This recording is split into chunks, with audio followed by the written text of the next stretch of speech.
kembalikan kepada Tuhan Yang Maha Esa. Muhammad sallallahu alaihi wasallam untuk keluarganya, sahabatnya, dan tak lupa kepada kita umatnya. Ya, terima kasih Bapak Ibu guru yang sudah memenuhi undangan terkhusus dari Ibu Nurul. Semoga segala kebaikan Ibu Bapak bisa berbalas untuk kedepannya. Semoga dapat melaksanakan juga ya apa yang dilaksanakan oleh Bu Nurul. Ya, semoga kita nanti sebagai motivasi kita juga ya Bu Nurul untuk pengajar kita semuanya. Oke, untuk mempersingkat bukan mempersingkat ya, untuk waktu dipersilakan Bu Nurul untuk memaparkan hasil studinya dengan judul budaya positif di lingkungan sekolah kita. Terima kasih Bu Asih, Ibu Wali Kurikulum yang sudah membuka. Terima kasih juga kepada teman-teman yang sudah meluangkan waktu untuk menghadiri kegiatan sosialisasi ini dalam rangka pemenuhan tugas calon guru penggerak angkatan 11 Kabupaten Purwakarta. Sekarang saya mulai saja. Di sini, maaf ya saya berdiri.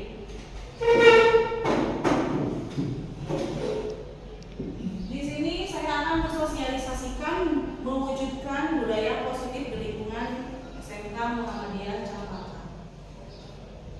Di sini ada saya Nurul Samesya SPD, bertugas di SMK Muhammadiyah Cempaka sebagai calon guru penggerak angkatan 11 Kabupaten Purwakarta.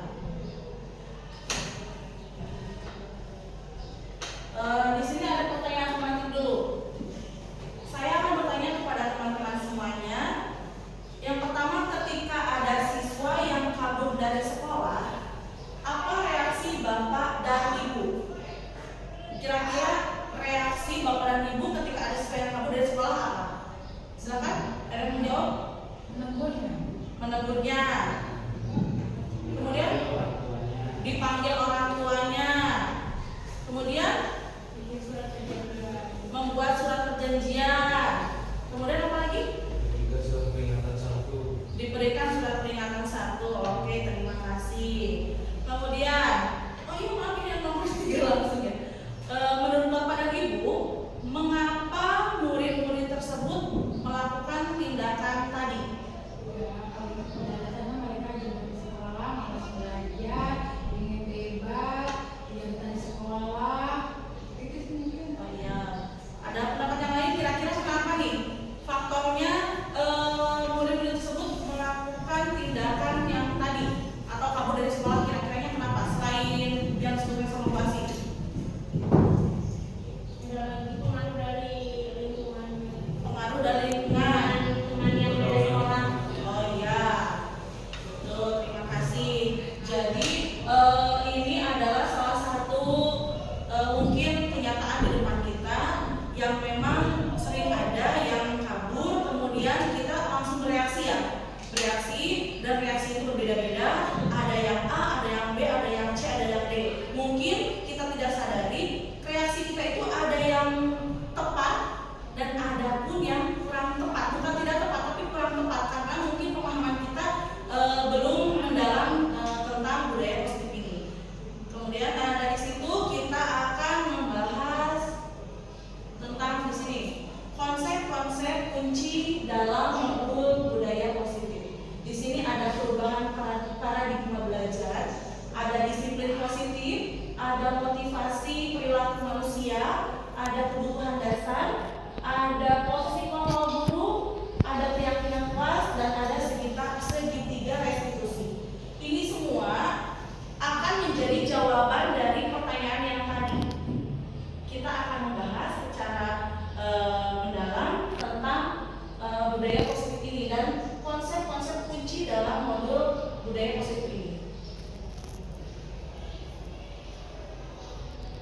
Pertama, di sini ada perubahan paradigma belajar. Sebelumnya kita berpikir bahwa pembelajaran itu berorientasi pada guru. Tapi mulai hari ini kita rubah pemikiran kita bahwa pembelajaran itu harus berorientasi pada siswa. Kemudian, dulu kita objek belajar. Tapi mulai hari ini kita harus berpikir bahwa siswa menjadi subjek belajar. Jadi awalnya siswa menjadi objek dan sekarang siswa menjadi subjek. Nah, kemudian ada proses pembelajaran terjadi pada waktu tertentu. Itu dulu, pemikiran dulu. Untuk sekarang kita harus berpikir bahwa proses pembelajaran bisa terjadi di mana saja. Jadi tidak hanya di kelas, tidak hanya di sekolah, tidak hanya di tempat-tempat tertentu saja, tapi dimanapun itu bisa menjadi tempat pembelajaran. Mulai hari ini kita harus berubah pemikirannya bahwa proses pembelajaran itu bisa terjadi di mana saja.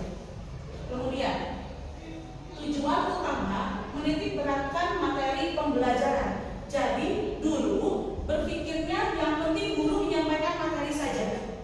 Tapi untuk hari ini, mulai hari ini, tujuan utama kita itu menitik beratkan pada tingkah laku. Materi penting, tapi tingkah laku itu sangat penting.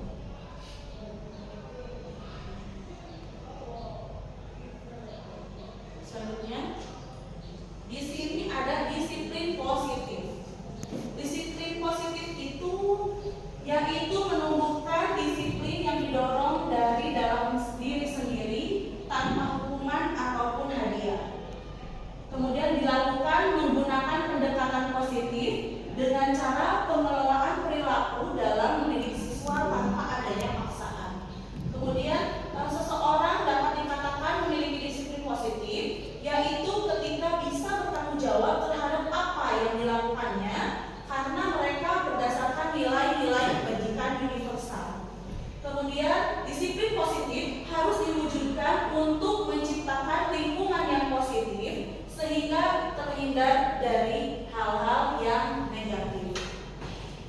Di sini ada pengertian disiplin positif, kemudian menggunakan pendekatan positif juga, kemudian bagaimana seseorang itu dapat dikatakan memiliki disiplin positif, kemudian kita pun harus menciptakan lingkungan yang positif juga untuk menghasilkan disiplin positif tersebut.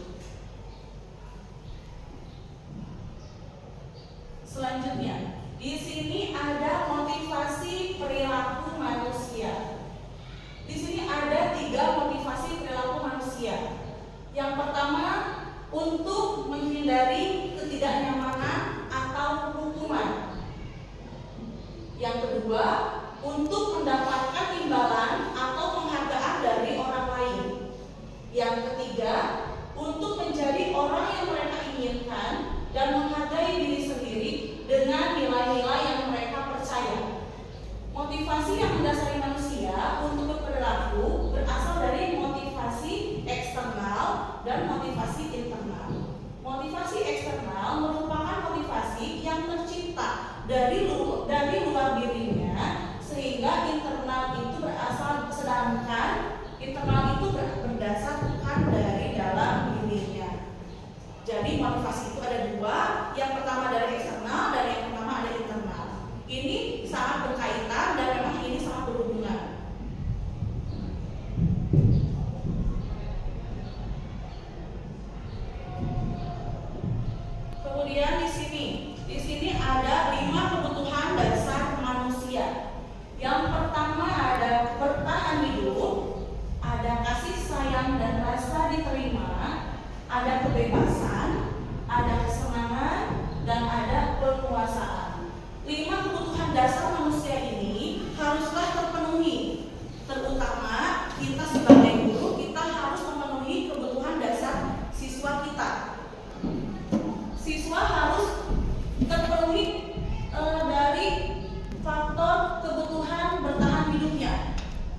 kebebasan untuk menentukan apa yang akan diambil oleh dia. Jadi dia akan melangkah seperti apa, dia tidak dibatasi, tapi diberi pilihan, diberi kebebasan. Itu pun untuk siswa harus terpenuhi. Kemudian kesenangan. Kesenangan ini juga sangat berpengaruh karena kebutuhan kesenangan ini harus terpenuhi. Ketika anak senang, ketika anak bahagia, itu akan berpengaruh ke dalam proses pembelajarannya. Kemudian penguasaan. Penguasaan ini yaitu si anak harus diberikan rasa diterima bahwa dia itu memiliki hak. Nah, itu termasuk ke dalam penguasaan. Jadi ketika dia merasa saya memiliki sesuatu, itu termasuk ke dalam kebutuhan dasar manusia. Jika ada pertanyaan, bagaimana jika 5 kebutuhan dasar manusia ini ada salah satunya yang tidak terpenuhi, maka keseimbangan hidupnya itu tidak akan stabil. Mungkin saja akan ada permasalahan-permasalahan yang baru yang akan muncul ketika dia melakukan proses pembelajaran di kelas ataupun di sekolah, baik itu dengan temannya ataupun dengan gurunya. Dengan berbagai hal dan dengan berbagai macam masalah, maka dari sini bisa terlihat anaknya yang seperti apa di keluarganya, anaknya yang bagaimana di rumahnya, atau misalnya bagus nih orang tuanya udah bagus, rumahnya layak, dia hidup layak, tapi dia punya teman yang memang kurang bagus lingkungan teman-temannya, itu sangat berpengaruh. Begitu. Atau misalnya teman-temannya sudah bagus, orang tuanya sudah bagus, tapi dia selalu dikurung atau dikekang sama orang tuanya, itu termasuk dalam kebutuhan kebebasannya, dia terkekang. Itu akan berpengaruh juga ke dalam pembelajaran di sekolah.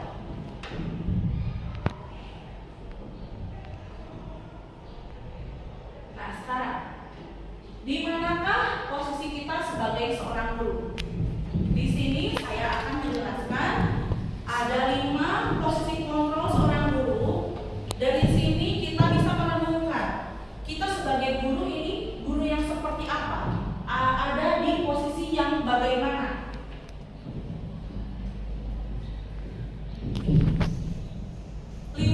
Posisi kontrol guru. Yang pertama ada penghukum. Nah, di sini siapa yang suka menghukum? Di sini ada 5 posisi kontrol guru. Yang pertama ada penghukum. Kita juga bikin dari dulu ya Pak ya, pada SMK pasti harus menghukum. Yang satu penghukum. Seorang penghukum bisa menggunakan hukuman fisik maupun verbal. Orang-orang yang menjalankan posisi penghukum senantiasa mengatakan bahwa sekolah memerlukan sistem atau alat yang dapat lebih menekan murid-murid lebih dalam lagi. Guru-guru yang menerapkan posisi penghukum akan berkata biasanya kata-katanya seperti ini: patuhi aturan saya atau awas, terus kamu selalu saja salah, terus ada lagi selalu, pasti selalu, yang terakhir selesai. Maksudnya jadi si guru penghukum ini biasanya menggunakan kata-kata seperti itu. Jadi patuhi aturan saya atau awas. Nah, di sini ada caranya nih. Guru seperti ini senantiasa percaya hanya ada satu cara agar pembelajaran bisa berhasil, yaitu dengan cara dia. Jadi guru seperti ini biasanya berpikir kumaha urang we intinya, belum penting mah budak mati gitu kan, penting mah budak nurut gitu kan, orang kumaha urang gitu, bedi cewek pada naon gitu kan, kumaha urang. Ini termasuk dalam salah satu contoh posisi kontrol guru sebagai penghukum. Kemudian di sini ada yang kedua, pembuat merasa bersalah. Di sini siapa yang merasa suka menjadi pembuat merasa bersalah? Pada posisi ini biasanya guru akan bersuara lebih lembut. Pembuat rasa bersalah akan menggunakan keheningan yang membuat orang lain merasa tidak nyaman, bersalah, atau rendah diri. Contoh kata-kata yang keluar dengan lembut seperti begini. Ibu sangat kecewa sekali dengan kamu. Atau begini, berapa kali Bapak harus memberitahu kamu ya? Saking kecewa ini benar banget gitu kan? Gimana coba kalau orang tua kamu tahu kamu berbuat begini? Jadi saking dalamnya itu guru jadi menjadikan dirinya sebagai guru pembuat perasaan bersalah. Di posisi ini, murid akan memiliki penilaian diri yang buruk tentang diri mereka karena murid merasa tidak berharga dan telah mengecewakan orang-orang disayanginya. Jadi dengan kata-kata yang seperti itu, dengan lembut tapi dalam gitu kan. Jadi biasanya anak-anak mikir, aduh, iya ya saya bersalah nih. Oh iya saya nih sudah mengecewakan guru, sudah mengecewakan orang tua. Nah ini termasuk dalam guru pembuat merasa bersalah. Kemudian ada lagi. Di sini ada guru sebagai teman. Guru pada posisi ini tidak akan menyakiti murid, namun akan tetap berupaya mengontrol murid melalui persuasi. Posisi teman pada guru bisa negatif ataupun positif. Positif di sini berupa hubungan baik yang terjalin antara guru dan murid. Guru di posisi teman menggunakan hubungan baik dan humor untuk mempengaruhi seseorang. Mereka akan berkata, ayo bantulah demi Bapak ya. Terus atau ada lagi ini, ayo ingat tidak berbohong Bapak selama ini. Atau ya sudah kali ini tidak apa-apa, nanti ibu bantu bereskan. Itu biasanya dikatakan oleh guru-guru yang ada di posisi teman. Jadi di sini tidak menyakiti murid, tapi tetap berupaya mengontrol murid melalui persuasi. Jadi dengan bahasa-bahasa yang baik, dengan bahasa-bahasa yang masuk ke dalam diri mereka. Di sini hal negatif dari posisi teman adalah bila suatu saat guru tidak membantu, maka murid akan berkata akan kecewa dan berkata, saya pikir Bapak atau Ibu itu teman saya. Jadi dia berpikir karena kita selalu membantunya, karena kita dekat dengan dia, dia berpikir ketika dia kecewa kepada kita, langsung dia pikirnya, oh saya pikir Bapak atau Ibu teman saya. Kadang-kadang enggak, sama aja kayak guru yang lain. Nah, itu. Terus murid merasa dikecewakan dan kemudian biasanya tidak mau lagi berusaha. Hal lain yang mungkin timbul adalah murid hanya akan bertindak untuk guru tertentu dan tidak untuk guru lainnya. Dan kemudian murid tersebut akan tergantung pada guru tersebut. Itu dari contoh guru sebagai teman. Kemudian ada lagi guru sebagai pemantau. Memantau berarti mengawasi. Pada saat kita mengawasi, kita bertanggung jawab atas perilaku orang-orang yang kita awasi. Posisi pemantau berdasarkan pada peraturan dan konsekuensi. Mantau banyak Ya, memantau. Siapa yang jadi pemantau? Di sini pertanyaan yang diajukan oleh seorang pemantau biasanya gini. Peraturannya apa? Atau apa yang telah kamu lakukan? Atau sanksi atau konsekuensinya apa? Itu adalah salah satu kata-kata yang biasa dilakukan atau dikatakan oleh guru seorang pemantau. Seorang pemantau sangat mengandalkan perhitungan, catatan, data yang dapat digunakan sebagai bukti atas perilaku seseorang. Posisi ini akan menggunakan biasanya stiker, strip catatan, daftar cek atau apapun yang berhubungan dengan bukti. Jadi guru pemantau ini memantau anaknya dari A sampai Z. Dia punya catatan dari A sampai Z. Ketika dia menegur anaknya, dia memberikan buktinya. Nih, ini buktinya. Ini ada buktinya. Kamu tahu kan apa yang telah kamu lakukan? Nah, gitu. Terus ini, posisi pemantau sendiri berawal dari teori stimulus respon yang menunjukkan tanggung jawab guru dalam mengontrol murid. Itu untuk pemantau. Ada satu lagi untuk posisi kontrol guru. Guru pemantau dulu ada.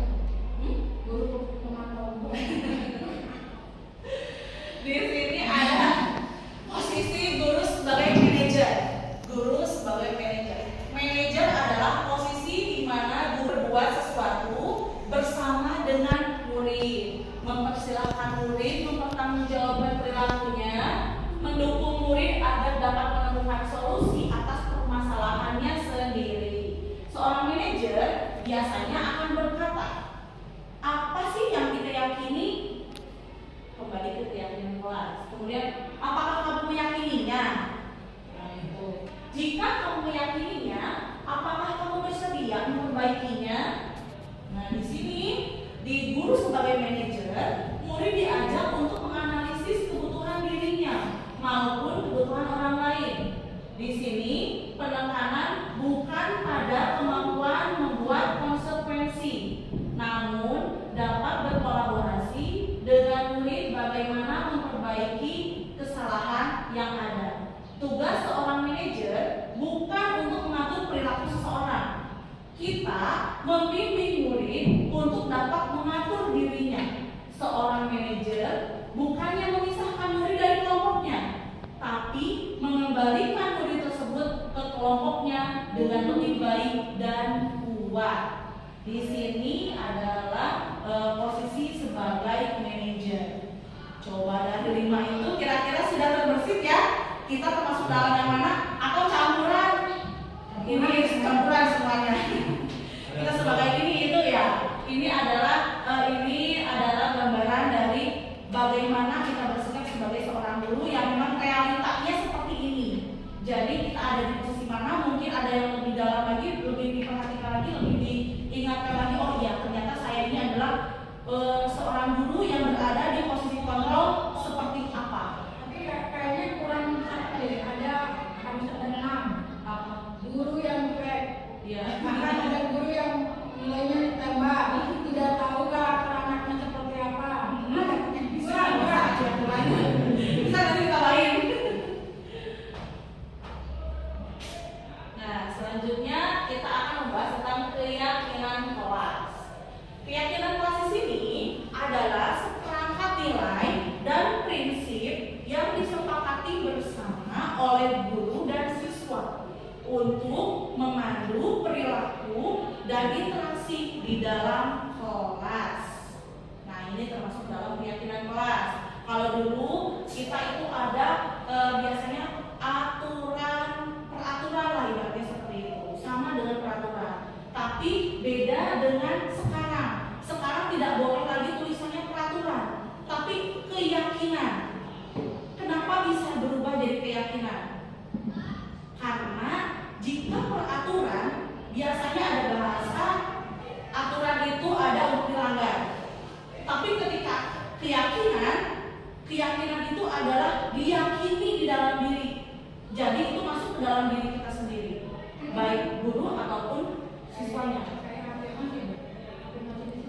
Ini kan pasal tertentu sekolah. Iya, tetap. Kalau tetap. Cuman kalau untuk ini keyakinan kelas lebih ke pribadi atau individu. Makanya disebutnya keyakinan kelas. Kalau keyakinan kelas ini biasanya lebih dalam, lebih spesifik, lebih dalam dan lebih spesifik. Di sini saya ada contoh keyakinan kelas SMP Muda Cempaka. Di sini ada yang pertama mengamalkan ajaran Islam, yang kedua menjaga fasilitas sekolah dan lain-lain ke bawah.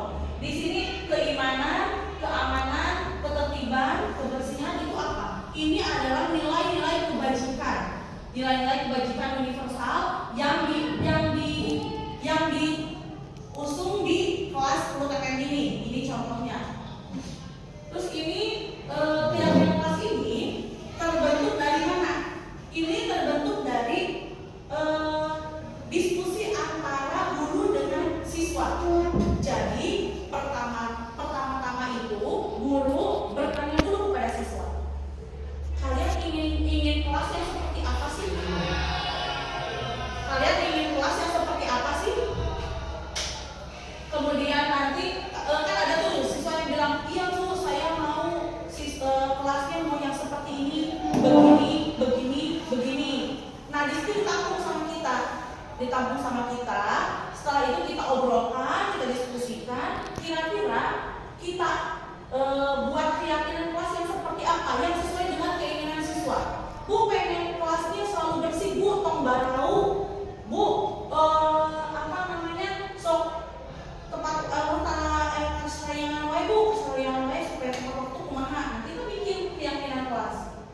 Terus kita bikin juga nilai kebajikannya apa, dituliskan, atau misalnya tidak dituliskan juga tidak apa-apa, tapi yang penting keyakinan kelasnya itu adalah memang yang mereka yakini. Jadi awalnya kita bertanya dulu kepada siswanya, kemudian nanti kita tuangkan ke dalam keyakinan kelas, kemudian kita buat dalam kalimat yang positif. Di sini beda dengan aturan. Kalau aturan misalkan jangan ini. Untuk keyakinan kelas itu harus dengan kalimat yang positif. Contohnya, tertib saat belajar mengajar. Jadi tidak boleh ada kalimat-kalimat yang negatif atau kalimat perintah, tidak boleh. Selalu datang tepat waktu. Jadi bukan jangan terlambat, itu tidak masuk dalam keyakinan kelas. Jika ada kalimat yang seperti itu, berubah menjadi selalu datang tepat waktu. Pokoknya untuk keyakinan kelas ini kalimatnya harus berupa kalimat yang positif.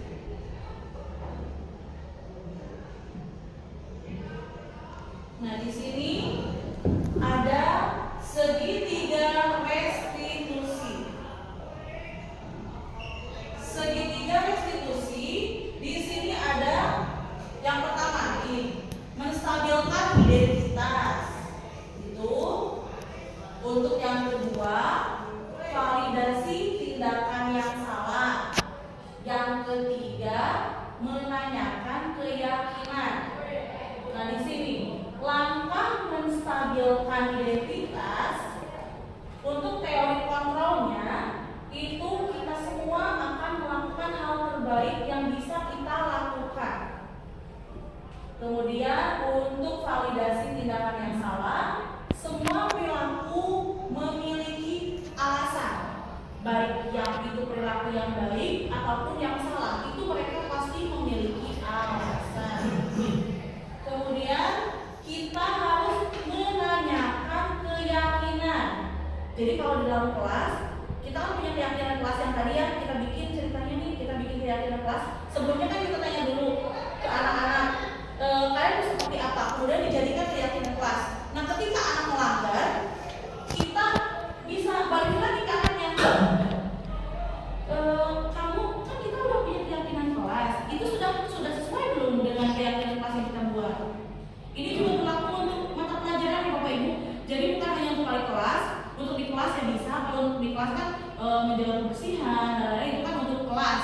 Tapi untuk mata pelajaran itu juga bisa dipakai. Misalnya ketika pelajaran ibu, berarti ini keyakinan kelasnya ya. Kalian tidak boleh, saya tidak boleh keluar mandi misalnya karena waktunya sebentar.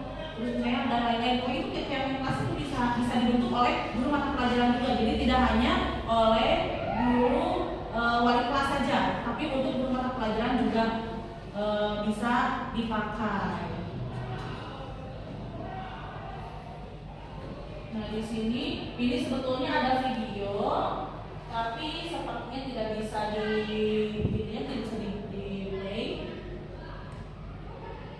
Nah, di sini untuk tadi yang dari video yang tadi ya, itu posisi kita untuk merestitusi anak. Merestitusi anak itu adalah seperti yang tadi segitiga restitusi. Itu kita tidak boleh, kalau merestitusi itu tidak boleh berhadapan, lebih baik berpinggir-pinggiran. Jadi ketika merestitusi itu lebih kena ke anaknya. Tidak boleh menghakimi dan pakai kata-kata restitusi. Jadi memakai kata-kata yang tidak memojokkan anak, tidak menyalahkan anak, dengan kata-kata yang bagus, bukan marah-marah gitu. Itu bukan merestitusi namanya. Kalau ketika kita akan merestitusi anak, kita harus masuk dulu ke kehidupan dia. Misalnya untuk kasus yang tadi ya, untuk kasus yang tadi saya beri gambaran. Jadi saya mendapat laporan siswa yang tadi ini berkelahi di kelas. Kemudian saya panggil anaknya ke ruangan, kemudian saya tanya, apa sih alasan kamu berbuat seperti itu? Kenapa kamu bisa berkelahi? Terus dia menjelaskan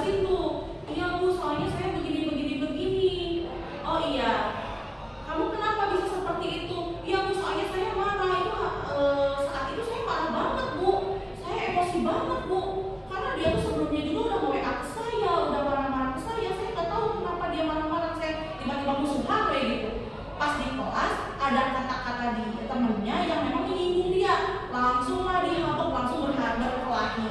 Itu jadi kan ada alasan. Nah saya sebagai guru, bagaimana cara merestitusi? Tidak langsung bilang kamu nggak boleh kayak gitu. Nah, bukan merestitusi itu. Kalau untuk merestitusi itu caranya seperti ini. Oh iya, ibu juga dulu waktu sekolah pernah berantem sama teman, pernah berkelahi sama teman. Ibu juga merasakan apa yang kamu rasakan sekarang. Ibu tahu perasaan kamu, bahwa kamu marah saat itu, bahwa kamu kecewa ke teman kamu. Ibu tahu. Ya sudah, tidak apa-apa. Tapi kamu juga harus tahu bahwa tindakan seperti itu tidaklah benar, bahwa memukul teman itu tidaklah baik. Langsung kita beri pemahaman. Jadi kita juga harus memposisikan diri. Oh iya, ibu juga pernah loh kayak gitu. Jadi kita tahu perasaan dia. Terus kita juga beri pemahaman kepada dia bahwa kita pun mengerti bagaimana perasaan dia setelah melakukan itu. Nah, setelah itu dia akan secara tidak sadar dan secara sadar dia langsung bilang, oh iya, mohon maaf ibu, saya tahu kalau kemarin itu saya salah, sudah memukul teman saya. Nah, langsung dari situ kita merestitusinya dengan ya sudah, tak berarti kamu sudah melanggar keyakinan kelas kita. Untuk apa nih keyakinan kelasnya? Untuk menghargai teman, untuk menjaga kesopanan, untuk menjaga tingkah laku. Itu kan termasuk ke dalam melanggar keyakinan kelas kita. Langsung di situ ditanya lagi, dari setelah ini kamu mau melakukan apa? Langsung dia pasti bilang, oh iya bu, saya tidak akan melakukannya lagi. Saya akan minta maaf ke teman saya dan lain-lain. Itu adalah contoh dari restitusi. Mulai dari kali ini kita harus sedikit-sedikit, pelan-pelan bisa melaksanakan restitusi kepada siswa kita. Karena zaman sekarang dengan zaman dulu beda ya. Kalau zaman dulu kita dipukul cepat, gitu kan, langsung nurut. Zaman ini nyatanya diceprek kabur budakan. Bener. Zaman dulu, guru, kasihan ya, kan dia tak pernah jepret sampai kabureng pulang teh ya, nyamunya itu berani bilang ke mama teh, boro-boro teh bilangnya cici we, geting hari kemang agak anti cici we, lamun misalnya bilang kamu malah diceprekan, malah ditambahkan di akhirnya. Tapi zaman sekarang beda, sangat beda. Boro-boro nggak jepret, tibang gitu we kasih sesuatu kita gitunya, tapi dalam keadaan emosi gitu ya, kita dalam keadaan emosi kita sedikit, anaknya bisa aja ngomong pulang-pulang, mama orang dikebukan ke gunung, dengan tidak dengan di luar nurul gitu ya, dengan tidak disangka-sangka orang tuanya datang ke sekolah dengan bawa LSM dan polisi dengan keterangan anak saya sudah dipukul oleh guru, padahal tidak dipukul, cuma dipukul gitu kan, saking amuk mah gitu ya. Itu jadi bagaimana caranya kita merestitusi anak. Dengan begini anak akan terbuka sendiri pikirannya, jadi tidak menyalahkan guru dan tidak semena-mena juga kepada guru. Ini salah satu termasuk ke dalam cara penanganan anak yang ketika anak itu bersalah, ya. Di sini untuk menerapkan budaya positif di kelas, maka kita sebagai guru dapat membuat keyakinan kelas agar tercipta lingkungan yang positif. Ini, nah keyakinan kelas ini apa penting? Termasuk salah satu yang penting. Karena apa? Karena kita untuk menciptakan budaya yang positif, untuk mewujudkan budaya positif di sekolah, itu harus tercipta juga lingkungan yang positif. Ketika lingkungan yang negatif, maka hal-hal yang negatif pun akan muncul. Ketika lingkungannya sudah positif, maka hal-hal yang positif pun akan muncul dan hal yang negatif itu sudah hilang. Terasa ya Pak ya? Kemarin beberapa bulan ke belakang dan beberapa bulan ke sini terasa sekali perubahan yang sangat signifikan untuk sekolah kita. Alhamdulillah budaya positif sudah mulai ada dan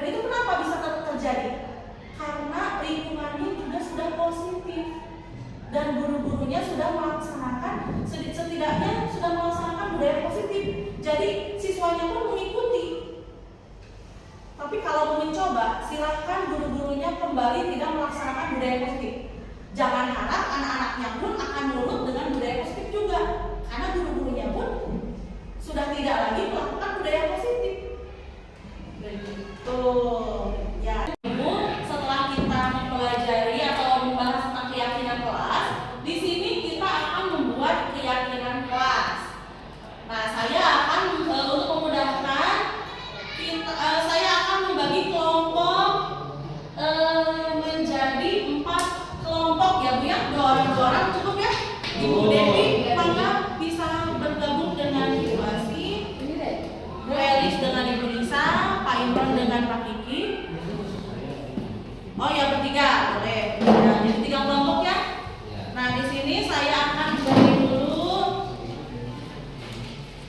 kertas. Ibu, masuk. Ini saya akan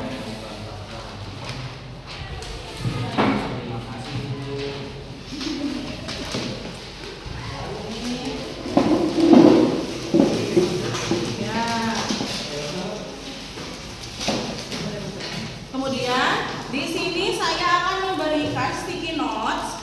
Ini tulis kira-kira apa yang tidak boleh atau apa yang akan menjadi keyakinan kelas dalam bentuk negatif dulu, ya. Untuk dituliskan di sini kalimat yang negatif dulu. Ya, ya. Nanti ini negatifnya. Nanti tulis negatifnya di sini, langsung tempelin di kertasnya langsung ya. Bentar. Bu. Jangan buang sampah, itu kan Ya boleh, ya. Jangan sampah pada tempatnya itu ya contohnya. Ya. Boleh, mau 1 kalimat, mau 2 kalimat, tidak itu sebanyak-banyaknya boleh. Ibu. Ini yang negatif dulu. Ya, negatifnya dulu. Ibu. Baik. Dalam 1 kertas boleh boleh berapa kalimat terserah. Itu terserah, silakan. Ya.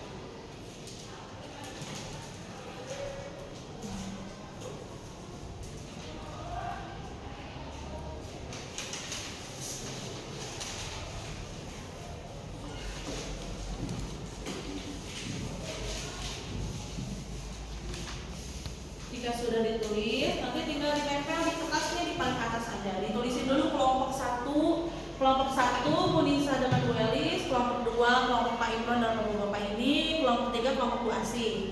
Nanti tulisin di atasnya kelompok 1, kelompok 2, kelompok 3. Kemudian tempelkan di kertas yang sudah disediakan. Itu bebas ya, mau kalimat zaman apapun terserah. Yang penting itu untuk tulisin ya, nanti tulisin Pak di atasnya ya Pak. Kelompoknya. Di sini di kertas di sini aja. Ya, besar. Yang besar yang besar nanti kertasnya Pak Kiki.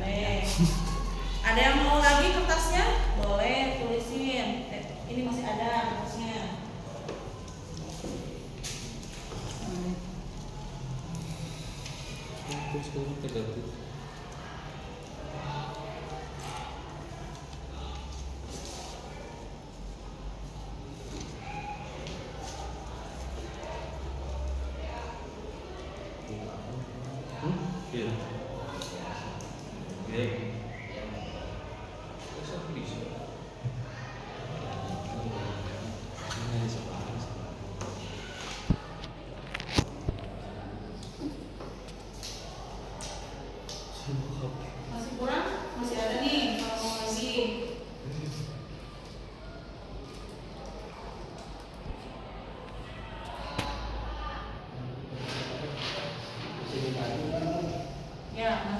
kalimat negatif dulu.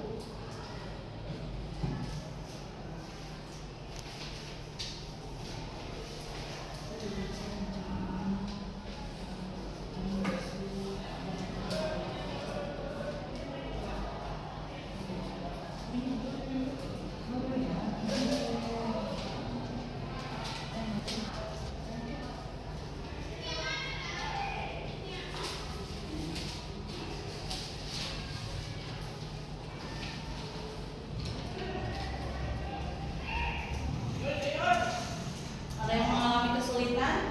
Ibu, pulpen ini ada dua.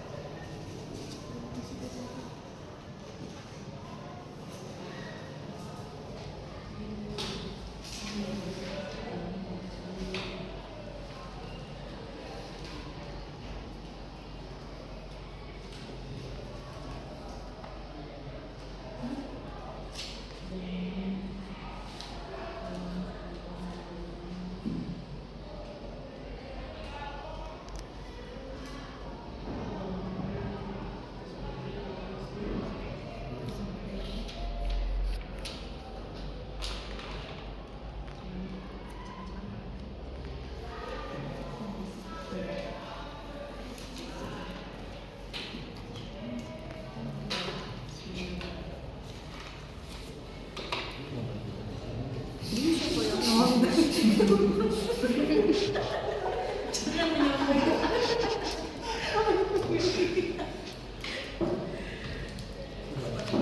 Jangan memakai baju. Udah. Udah. Dan ini bisa apa lagi? Apalagi terserah. Terserah, pokoknya kelas impian yang Bapak Ibu inginkan. Anak-anak jangan seperti apa atau dilarang apa, boleh dituliskan. Terserah, tidak terbatas.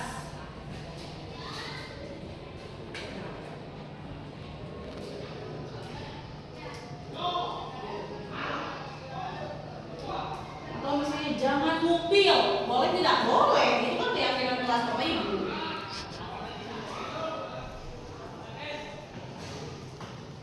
Dilarang apa?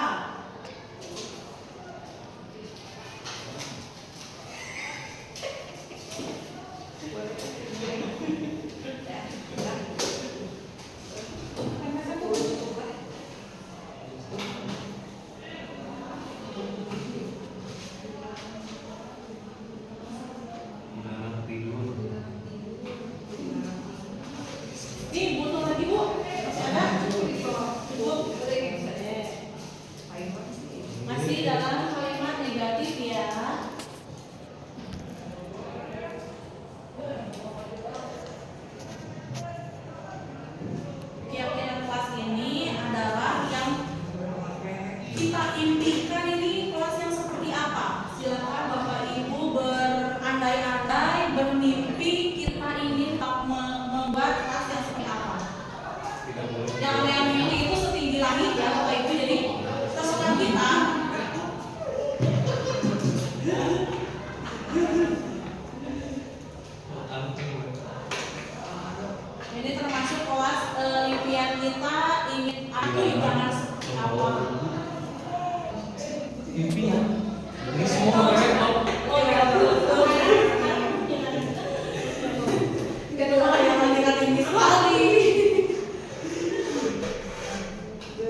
Ya, sudah ditulisin nama kelompoknya, kelompok 1, kelompok 2, dan kelompok 3.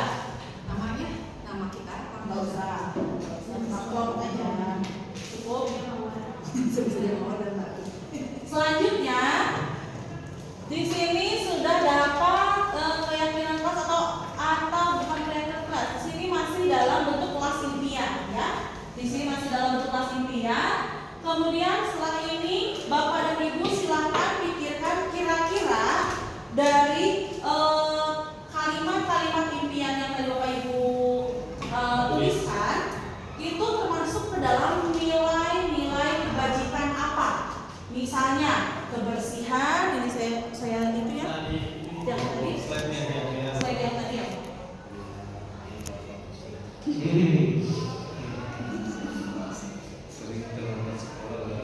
Di sini contohnya, misalnya ini mengamalkan ajaran agama Islam itu termasuk ke dalam keimanan, keamanan, ketertiban, kebersihan, kedisiplinan, kesopanan, kerapihan. Ini salah satu dari nilai-nilai kewajiban. Silakan Bapak dan Ibu boleh misalnya Bu, kalau yang ini kan yang kalimat yang satu dan yang kedua ini sama, boleh tidak disukai sama atau disini aja apa-apa. Pokoknya silakan sekarang tulis nilai-nilai kebajikan yang sesuai dengan yang tadi Bapak dan Ibu tulis.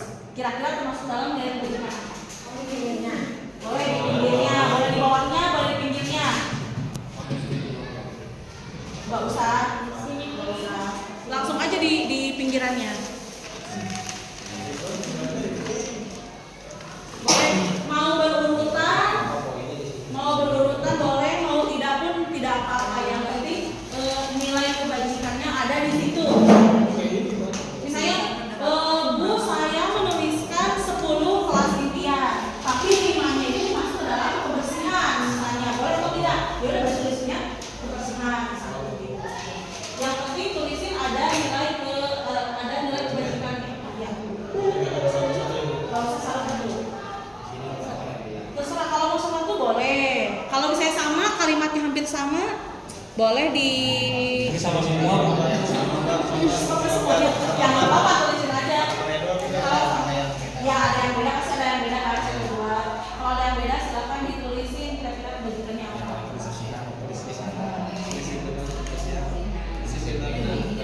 Keyakinan bola. Di antara kita nggak ada yang keimanan. Enggak ada. Ada yang gimana?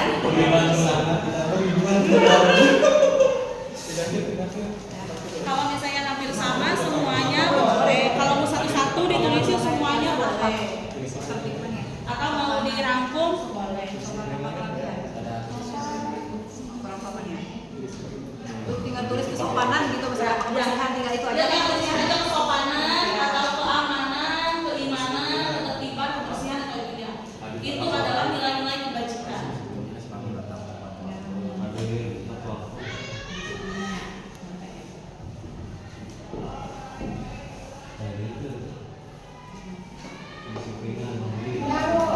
Ya, sudah. Membuang sampah. Kebersihan. Jangan lupa pakai sepatu Berarti dalam kelas. tujuannya untuk apa? Tidak memakai, jangan memakai sepatu dalam kelas. Tujuannya supaya apa? Tidak kotor. Berarti kebersihan. Yang termasuk kesopanan, kedisiplinan boleh. Kan kalau minta izin itu termasuk dalam kesopanan. Iya. Kalau minta izin maksudnya ke dalam kesopanan kan, sopan santun. Jadi kita minta izin dulu, itu baru masuk ke dalam kesopanan satu. Kalau kedisiplinan itu terlalu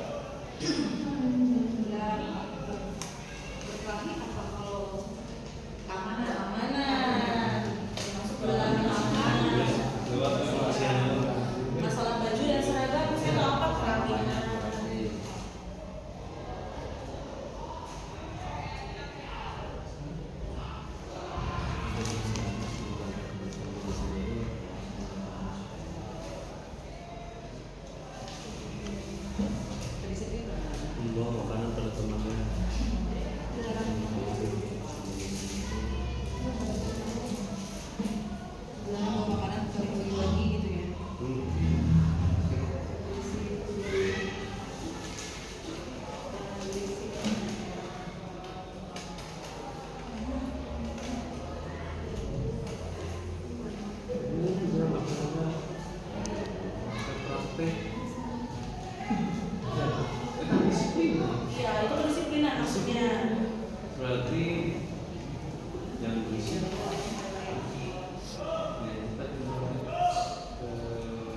ketertiban. Kalau jangan berisik ketertiban ada nggak? Kira-kira itu maksudnya kemana? Misalnya tadi jangan memakai sepatu dalam kelas. Itu tujuannya untuk apa? Tujuannya untuk supaya kelasnya selalu bersih atau tidak kotor. Berarti masuknya ke dalam kebersihan.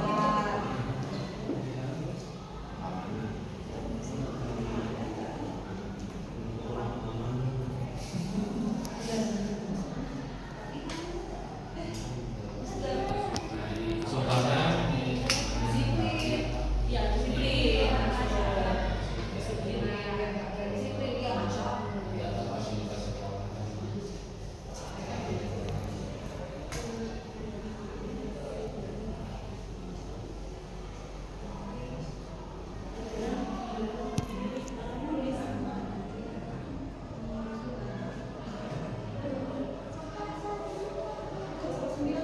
Sudah Bapak Ibu? Sudah. Sudah ya? Sekarang saya akan membagikan lagi sticky note. Untuk sekarang, sebentar, saya pilih dulu ya. Saya kembali lagi ke slide. Nah, di sini selanjutnya merumuskan keyakinan dengan mengubahnya ke dalam bentuk kalimat positif. Nah, tadi kita sudah menyepakati teman-teman kelompoknya bahwa kelas impian seperti apa yang ingin kita wujudkan di dalam kelas atau dalam mata pelajaran kita. Kemudian, adakah nilai-nilai kebajikan universalnya? Sudah ada ya di setiap tadi yang sudah ditulis kalimat-kalimatnya di kelas impian itu mengandung nilai-nilai kebajikan yang ternyata. Kemudian sekarang saya akan bagikan sticky note-nya di sini. Ini untuk yang sticky note yang biru untuk menuliskan kalimat positifnya. Boleh sebanyak yang sudah Ibu tulis atau yang sudah ditulis sesuai kelas impian, atau mau dirangkum atau mau bagaimana, silakan terserah sesuai dengan kesepakatan kelompoknya. Silakan, ini saya bagikan lagi. Kertas yang warna biru ya. Ini Ibu. Panjang ya. Nah, Ke bawah.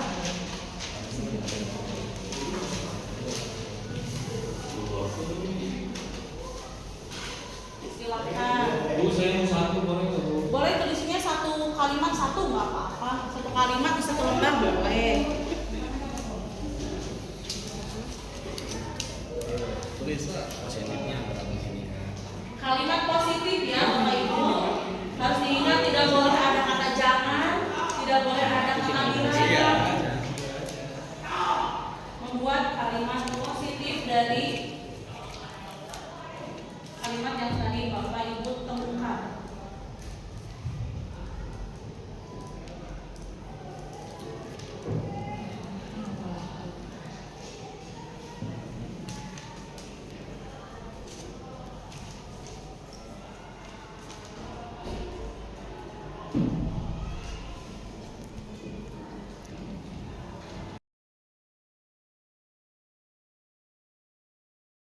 Ngetik, Bu. Jangan gitu dong.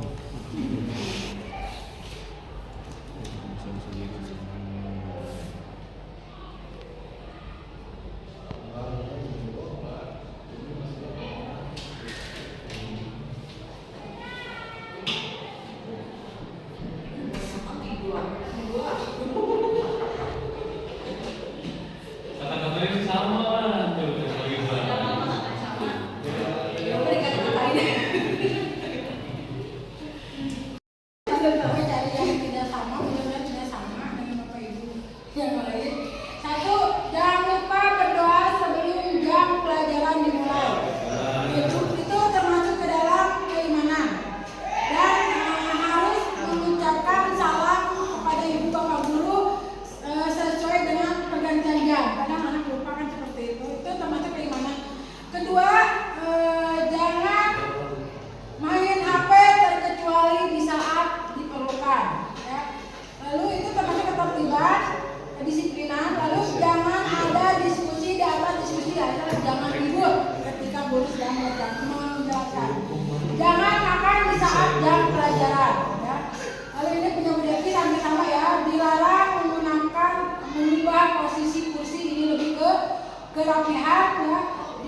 dua teman minum Angus. Lalu jangan berisik, mungkin Devi jangan buang sampah di kelas, gunakan waktu istirahat dengan baik. Laksanakan perintah guru, jangan pernah dibantah. Ya, tidak semestinya sampah ada di dalam ini mungkin ini kalau kalimat positifnya dirangkum saja. Saya lalu membaca doa sebelum pembelajaran dimulai dan mengucapkan salam kepada Bapak Ibu guru. Lalu diperbolehkan menggunakan HP di saat diperlukan. Makan, minum dan tidur di luar jam KBM atau kegiatan belajar mengajar berlangsung. Izin terlebih dahulu ketika akan buat kelas atau pembelajaran seperti saya kalau dipanggil oleh Bapak Ibu guru yang lain ya. Lalu mengerjakan tugas kelompok maupun individu sesuai dengan waktu yang telah disepakati bersama baik oleh gurunya maupun oleh rekan-rekan. Ya, terima kasih. Salut dulu. Gini tepuk salutnya. Kelompok 3 salut. Kelompok 3 salut. Coba lagi. Kelompok 3 salut.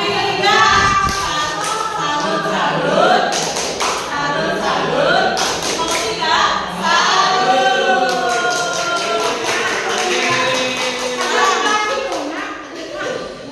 sekarang di kelompok mana? Yang mana tuh? Boleh. Kelompok 2. Sekarang kelompok 2. Sama yang dari dulu mungkin ada yang beda 1-2 lah ya. Di sini tidak datang terlambat, terus ada jangan membuang sampah di bawah meja, terus jangan makan dan minum di kelas, terus ada lagi setelah selesai kelasnya dirapikan, terus ada dilarang atau jangan keluar masuk untuk meminta izin ke kamar mandi. Terus untuk ininya nilai-nilai kebajikannya ada kedisiplinan, terus keamanan, terus ada kesopanan dan kebersihan. Terus kalimat positifnya Di sini ada selalu hadir tepat waktu, menjaga kerapihan alat, bikin alat praktek ya, menerapkan 5R. 5R itu apa, Pak? awas rajin. Oh ya. Ada di sini jaga fasilitas sekolah, dari kelas, yang untuk tampilannya misalnya matikan komputer setelah digunakan, merapikan sepatu ke dalam rak sepatu. Ya.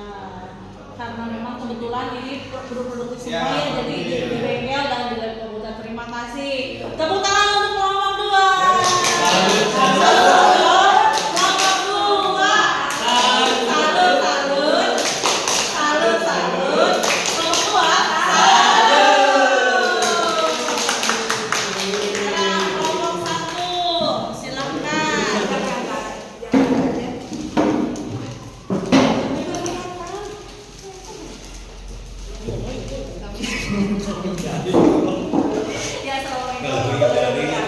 Waalaikumsalam. Ini dari kelompok 1. Sebenarnya sama ya, dari ada beberapa yang memang sama. Kita baca yang belum aja, ya. Yang belum. Ini tadi jangan berkelahi di dalam kelas. Lalu itu masuknya ke keamanan, ya. Terus dilarang makan, udah ya, dilarang makan, minum di dalam kelas, masuknya kebersihan. Dilarang sering ngaca. Biasanya kan ada kalau cewek banyak suka bawa kaca segala macam, lagi belajar ngaca, makanya kita tulis di sini dilarang ngaca di dalam kelas. Itu masuknya ke kedisiplinan. Terus dilarang mencuri alat tulis teman. Ya. Sering terjadi fenomena. Karena itu masuknya keamanan. Lalu dilarang apa ini? Dilarang menyontek ketika penilaian harian atau tugas. Masuknya kedisiplinan. Dilarang mengeluarkan baju, ya. Jadi harus masukin bajunya itu kerapihan. Lalu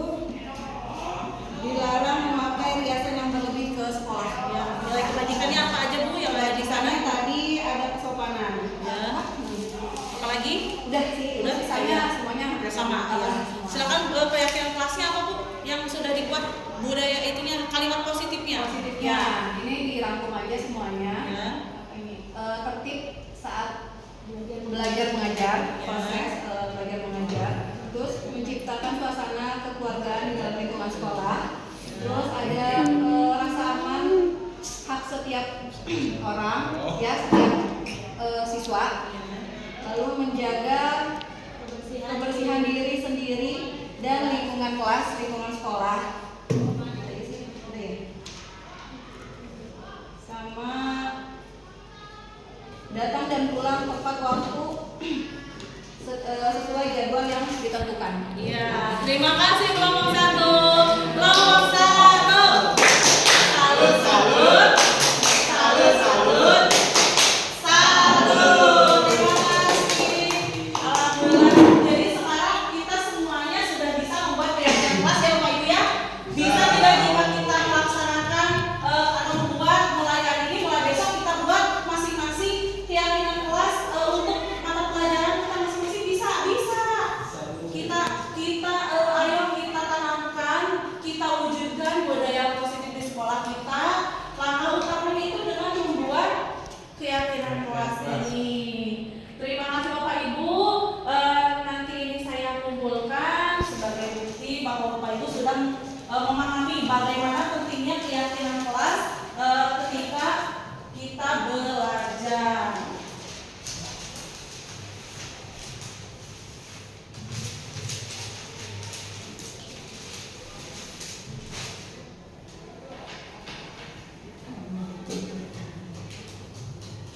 Nah, terima kasih Bapak dan Ibu karena hari ini sudah mengikuti kegiatan sosialisasi mewujudkan budaya positif di lingkungan SMK Muhammadiyah Cempaka. Saya sebagai calon guru penggerak Angkatan 11 Kabupaten Purwakarta berterima kasih kepada Bapak dan Ibu guru yang sudah sangat berpartisipasi aktif dalam kegiatan ini. Tepuk tangan untuk kita semuanya.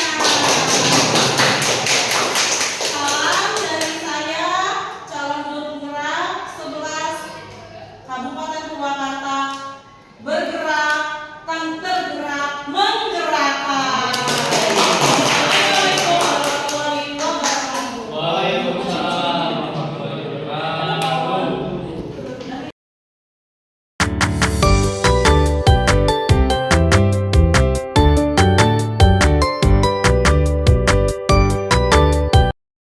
Assalamualaikum warahmatullahi wabarakatuh. Waalaikumsalam warahmatullahi wabarakatuh. Assalamualaikum warahmatullahi wabarakatuh. Hari ini kita akan membuat keyakinan kelas. Keyakinan kelas itu apa? Keyakinan kelas itu sama dengan peraturan. Tapi kenapa disebutnya keyakinan kelas? Karena kalau peraturan itu adalah aturan yang biasanya selalu ada saja yang dilanggar. Tapi kalau keyakinan kelas itu adalah apa yang kalian yakini, kemudian kalian akan melaksanakannya dengan sepenuh hati. Maka itu disebutnya keyakinan kelas. Nah, hari ini kita semua akan membuat keyakinan kelas. Kalian paham? Ya, sekarang Ibu mau bagi sticky notes ini. Kemudian nanti kalian tulis di sini, satu orang boleh satu keyakinan kelas. Kemudian nanti kalian tulis dan mohon diingat untuk keyakinan kelas ini tidak boleh menggunakan kalimat negatif.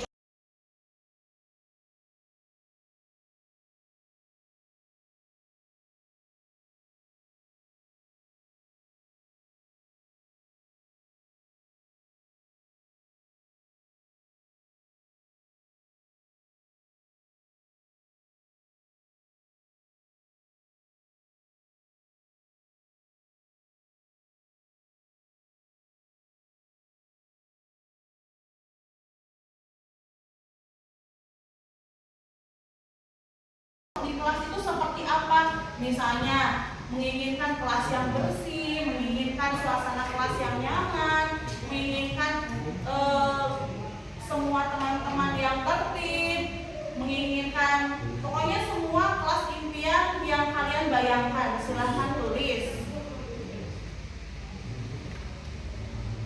Apapun terserah kalian. Tapi ingat harus memakai kalimat positif.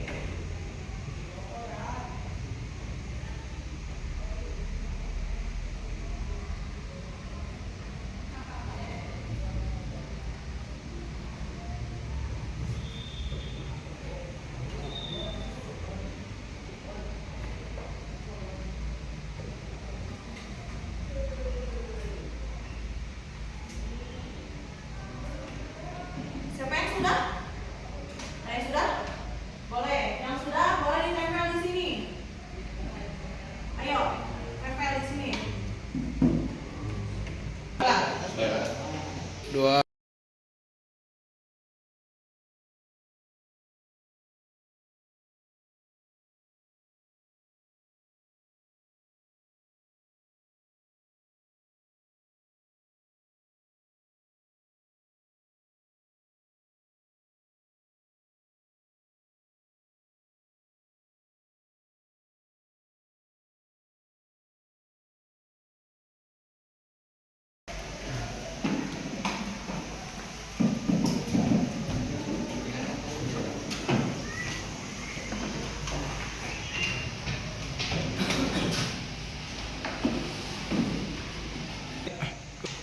Ya, terima kasih anak-anak, kalian sudah menuliskan di sini keyakinan kelas yang menjadi impian kalian. Di sini ada sebentar ya.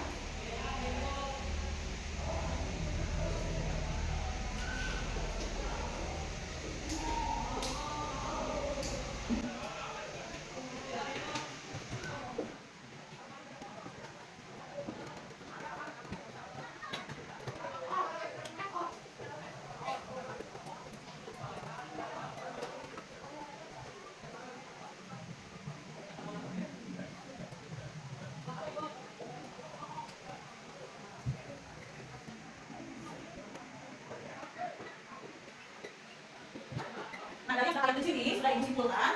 Yang pertama, ini kita akan membuat keyakinan kelas yang akan diterapkan di kelas ini. Yang pertama ada tepat waktu dan disiplin. Setuju atau tidak? Kemudian ada yang kedua, kreatif dan inovatif dalam pembelajaran. Setuju atau tidak? Ketiga, kerjasama dan saling memahami. Setuju atau tidak? Kemudian ada membuat apa pada pertanyaan. Setuju atau tidak? Kemudian ada lagi selalu memakai hati. Setuju atau tidak? Ya, ada lagi menghormati guru. Setuju atau tidak? Ada lagi menjaga kebersihan kelas. Setuju atau tidak? Setuju ya. Nah, ini dari ketujuh poin ini adalah yang akan kita semua yakini di kelas ini. Jadi ketika ibu harap kalian meyakininya dengan sepenuh hati dan akan melaksanakannya dengan sebenarnya di dalam kelas. Terus bagaimana jika ada yang melanggar soal lagi? Jangan lagi. Ada pertanyaannya nggak? Ada pertanyaannya? Nanti itu bisa dibuat setelah sekarang ada yang melanggar. Lagi ini yakini dalam diri supaya kita melaksanakannya dengan sebenar-benarnya. Terima kasih. Setelah ini kalian nanti di print ya, di print kemudian ditempel di dalam kelas ini. Terima kasih. Assalamualaikum warahmatullahi wabarakatuh.